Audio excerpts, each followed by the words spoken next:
بسم اللہ الرحمن الرحیم۔ برداشت کرنا ایک شعوری عمل ہے۔ ہمیشہ مخلص رہیں۔ آپ کی موجودگی وقتی ہو سکتی ہے، مگر کردار اور رویے دائمی اثرات چھوڑ جاتے ہیں۔ اللہ تعالیٰ جب کسی کو عطا کرنے لگتا ہے تو اس کے لیے ہر بندہ رستہ کھول دیتا ہے اور بے شمار رزق عطا کر دیتا ہے۔ اے اللہ ہم سب کے لیے ہر بند رستے کھول دے، آمین۔ شکر ادا کرنے کی وجہ نہیں ڈھونڈنی چاہیے بلکہ عادت ڈالنی چاہیے، کیونکہ شکر گزار لوگوں سے اللہ بڑی محبت کرتا ہے۔ اپنی انفرادیت سے کبھی نہ ڈریں، کیونکہ جو چیز آپ کو دوسروں سے مختلف بناتی ہے وہی آپ کی حقیقت اور طاقت ہے۔ کسی پر زیادہ ناراض ہونے سے بہتر ہے اپنی زندگی میں اس کی اہمیت کم کر دیں۔ اور جب تم اللہ کی دی ہوئی آزمائش پر صبر کرتے ہو اور اس کی رضا کے آگے سر جھکاتے ہو تو وہ تمہیں اپنے پسندیدہ بندوں میں چن لیتا ہے۔ تمام رشتوں میں سب سے کمزور رشتہ ہماری روح کا ہے، نہ جانے کب چھوٹ جائے۔ توبہ کرنے میں دیر مت کیجیے۔ زندگی کے کچھ درد ایسے ہوتے ہیں جو جینے نہیں دیتے، اور کچھ فرض ایسے ہوتے ہیں جو مرنے نہیں دیتے، اسی کا نام زندگی ہے۔ لوگ بد دعا سے ڈرتے ہیں مگر اپنے اعمال سے نہیں۔ یا اللہ تیرا شکر ہے کہ تو نے بہترین کھلایا، بہترین پہنایا اور بہترین جگہ رکھا۔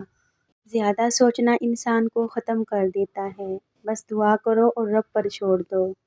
امید مت رکھیں۔ جو انسان آپ کے سامنے دوسروں کی برائی کرتا ہے اس سے یہ امید مت رکھیں کہ وہ دوسروں کے سامنے آپ کی تعریف کرے گا۔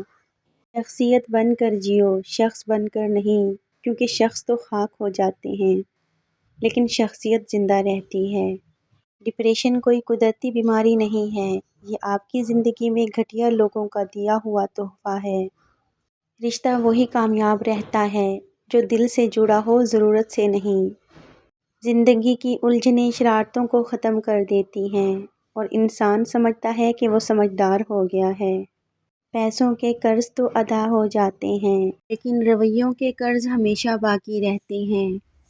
وقت ازالہ نہ کر سکا جن کا، لوگ ایسے بھی ہم نے کھوئے ہیں۔